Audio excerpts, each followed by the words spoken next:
Patriots fans, things are looking up. Ever since the Patriots fired Gerard Mayo, they brought in the man himself, Mike Vrabel, to fix this organization. Now, since then, they had a pretty darn good free agency, and now we head into the NFL draft that is here in almost a week. We'll hear that beautiful music that the Patriots are on the clock at number 4, and then after that, 8 more picks. It's going to be great to help bolster this team. But there's also other exciting news that should make you feel very optimistic. Let's talk about it. My name is Aaron. On the daily Patriots content, don't miss out. Hit the subscribe button as we climb the ranks as well. Hit the like button because you guys are rock stars. And comment below. Off the bat, first question for you is this. Why do you love the draft so much? Comment below. Comment below. Want to hear from you. So, off the top of the episode, we're jumping right into it. The great news, the optimistic news, the positive news is Stefon Diggs, his PT, his work when it comes to lifting weights, all these other things to help get him on the field have been progressing great, and it's been doing well. So he posted this video on Instagram. And so this is him. If you don't know what this is called a depth drop.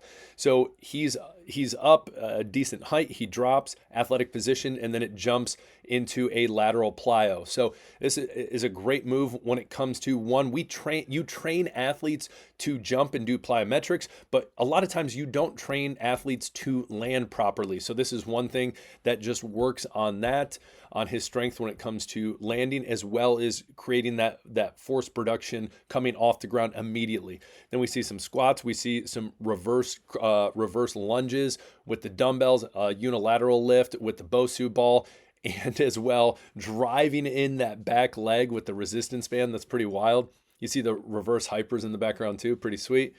And so again, you watch this and it makes me think, when Stefon Diggs was first picked up by the Patriots, I was nervous. Coming off that ACL tear, I was incredibly nervous, thinking, okay, was this a smart move? Again, here we go. We got hurdles. Those are lateral hurdle hops.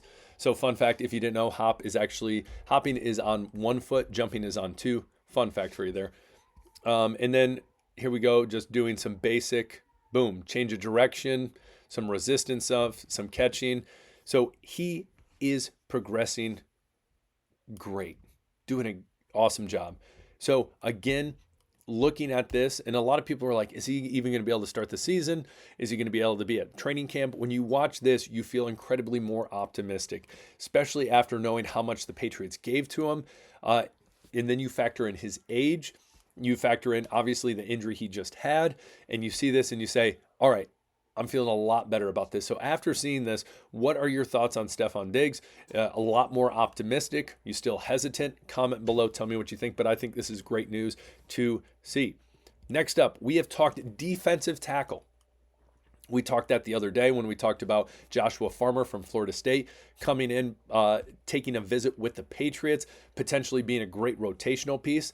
Now, we have talked about Mason Graham in the past, and someone made a great statement in the comments. I couldn't find it the other day, but they basically said, even if Mason Graham was drafted at number 4, again, we come to the scenario where Travis Hunter is gone. Abdul Carter is gone. For some reason, they think Mason Graham is better at number 4 than a Will Campbell.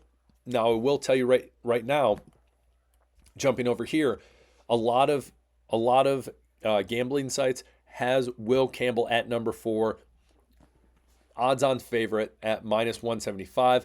Abdul Carter at number 2, oddly enough, and then Travis Hunter drops pretty low. But again, number 1 and number 2, Cam Ward at number 1. Number 2, it seems more and more like Travis Hunter at the moment. Again, them trying to get a weapon. And then it comes down to what's going to happen with the Giants. What are they going to do there? Again, this would say, hey, Abdul Carter, Shadur Sanders has made his way up a little more than it was, but interesting to see. But we continue on Mason Graham. What would be great about Mason Graham is the fact that he comes in, and again, we don't know what's going on with Christian Barmore. Is he going to come back? Is he going to be healthy? Is he going to be okay? And if that's if that's the case that he is, him and Milton Williams, and then rotating in Mason Graham would be diabolical. It would be crazy to see. Again, Mason Graham was a wrestler in high school, has the hand movement, has the speed. A lot of people would say he's a little undersized for defensive tackle, but his speed, I think, greatly makes up for that. If you look at his stats, or you look at his time in at the University of Michigan, he did great. The only other thing is, sure, great argument. Again, are the Patriots going to pick him? Again, I think, like McMillan, I think at this point it's a long shot. I think as we get closer, Will Campbell is the likely pick at this moment if everything goes as most people think is planned. Again, it's possible that does not happen. And so the big reason for not necessarily going after someone like Mason Graham would be the fact that they just got Milton Williams. Christian Barmore hopefully should be returning. And then you should be able to get other rotational pieces in this draft. They got Tonga, who is from the Cardinals, rotational piece. Again, yeah, Mason Graham would be great, but I think at this point is a luxury. Now, again, it is very possible the Patriots have him at number 3 on their draft board. So again, if it gets to Mason Graham and they're like, yeah, we're pulling the trigger, then again, trust the process. But I doubt that will happen. So comment below, what do you think on Mason Graham? I know people have thrown his name out there as, hey, I would like to see him. But I've seen a lot of people say a lot of different things at number 4. But again, I think the consensus will be when it comes to draft night, number 4, the Patriots will select. And I'm not going to cement it down yet at this moment, but I will say I think it will be Will Campbell. That is my guess. So again, betting odds. Last but not least, just because I thought this was hilarious, I thought it was very, my fault. Here we go. I thought this was very funny. On Twitter, it says, with the 4th pick in the 2025 NFL draft. Let me say that a little better.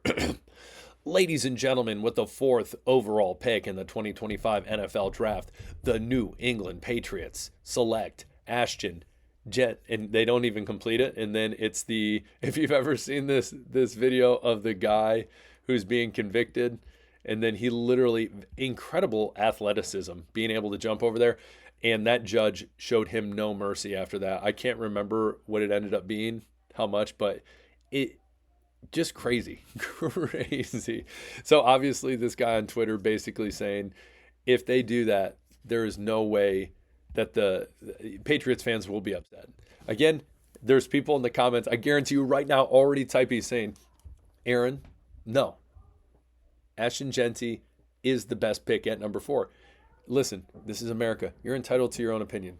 I don't think that's the way the Patriots are going to go. But that's just me. So comment below, tell me what you guys think. Stefon Diggs, Mason Graham, Ashton Genty. Don't come tackle me like that in that video, though that would be funny. Who knows? Anyways, comment below. Love to hear from you. My name's Aaron. Hit that subscribe button on the way out. Peace.